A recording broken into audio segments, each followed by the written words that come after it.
Hello fellow shutterbugs, welcome to another tutorial. In this tutorial, I will tell you how to make a structure or a heritage building pop up in your videos. In your folders. Let's get started. The first thing that we always do when we edit a picture is to bring down the highlights. Here we have the slider, so on the right hand side just bring it down. Don't worry how it looks as a nav. As you proceed, it will definitely make much better. Second thing, increase the shadows just a bit. Not too much, just a bit. Third thing, hold the Alt key and move the white slider to your right hand side till you see some spots on screen. Fine. Now again hold the Alt key and move the blacks to your left hand side. So this is okay. So this is where my photo stands after my first 4 adjustments, and these are the basic adjustments that we do for every photo that we edit in Lightroom. Right. So let's see before and after. Quick glance. This is before. This is after. My picture is already looking much better as of now, isn't it? Now the next step, I will increase or I will adjust everything locally. How do we do anything locally in Lightroom? Always with a brush. So take a brush. Double click on effect so that all the values come to the default values. The first thing I want to do is to make this building pop up. And so what do? I make it appear so that light is falling on this building. Again, how do I make it happen? First thing, I will select some random values. I believe that when I first start editing, I believe that there are a lot of shadows here. It's dark, so I want to bring out the shadows. The second thing, I also want this to be very sharp. So I'll increase the clarity slider effect. I'm just increasing the clarity slider. I'm also increasing the shadows. Also, since I'm increasing the shadows, it will appear very bright. To counter that, I'm also increasing the contrast so that it doesn't appear hazy. So these are the first 3 adjustments that I do. 3 logical adjustments that I believe will work on this. So I took this. So I increased that. Now let's just paint. So, you see, right after paint, it appears that light is falling to the building. Isn't it wonderful? In one step, we have completely changed how the building looks like. However, this is looking very artificial, isn't it? And I don't want this to be so artificial. I want this to be like a HDR, but not so artificial. And also, the whatever painted here is cropping out of the building, and I don't want that to happen. So the next step, first I'll erase off whatever has gone out of the building. How do we do it? Hold the Alt option, you will get a negative sign instead of a plus sign. So if I don't hold it, there's a plus sign. If I hold it, it becomes negative. So you can just paint on the areas where it went out. Something like this.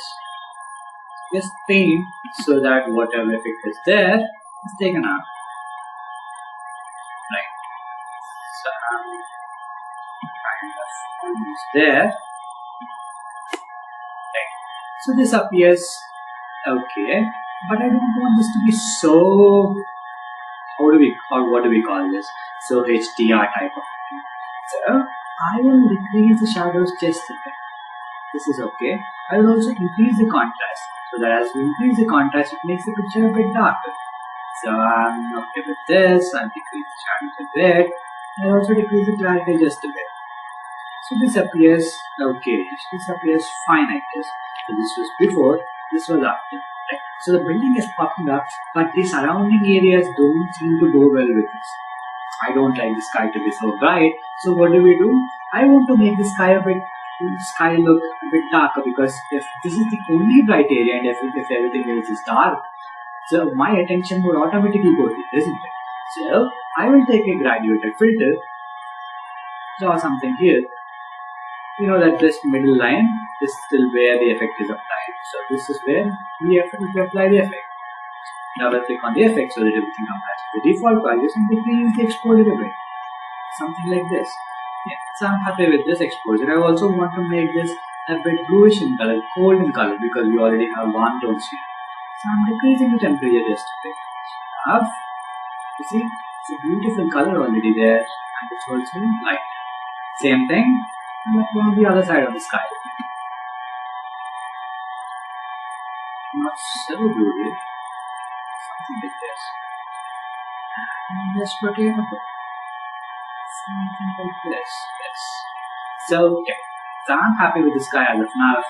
It was not so great initially when we did it, but it appears okayish now.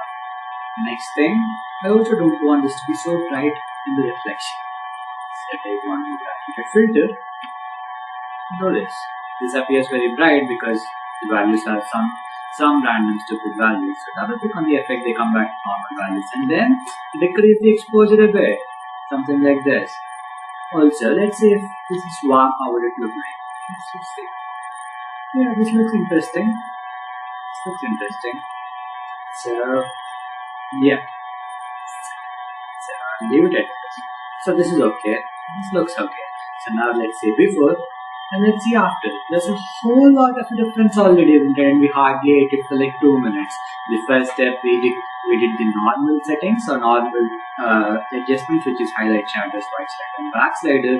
The very next step, we got this HDR effect just by painting on it with 3 adjustments and one filter or one brush.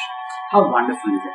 Also, now if you want to make any more adjustment, let's say you don't want vignetting happening here, so you can take one more brush, double click on the effects so that they come back to the default values, just increase the shadows a bit, and paint here so that there's no vignetting. So this is how it is now. After we took out the shadows, the one last thing which I want to do is, see, you know that there's water here and there are tiles here. I want the tiles under the water to be visible. So just take one more brush. This is what I'm doing specific to this picture, not for all pictures. I'm just giving you an idea how I evolved editing this picture.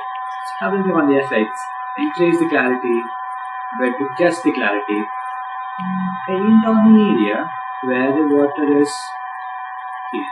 So this is the place where water is blending in with this. So if I paint this, now you see, so this was before, I'm sorry, and now as soon as I paint, I control Y, you see the tiles appear under the water and this looks more natural, more blending in.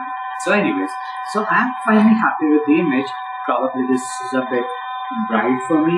So I'll take one more brush. I'm sorry, I'm extending this video a bit, but let's get the perfect thing. So I'll take one more brush because this appears very bright to me. I don't want this sun to be so bright. So I'm taking one more brush and I'm decreasing the exposure a bit. No, this is like exposure, maybe not this let's decrease the highlights a bit. And let's see. Once more. So this looks okay, I guess. This thing is better than what it was previously. So this was before and this was after. On brushes. So this is what it was when we imported it to Lightroom. This is the original image and this is how it is. Isn't it wonderful? I somehow like the image much better than what this before. Anyways, I hope you liked this video. If you liked it, if you find this information interesting, and if you want me to do any specific image from my Instagram, do comment below and I'll definitely take up that image. Also, don't forget to follow me on Instagram. I'm leaving my Instagram username in the description. My Instagram username is Travel with Karthik. Anyways, in the next video, we'll come up with much more details. I'll also be doing one more video on how to edit portraits. I hope you like that video. Till then, take care and have a nice day.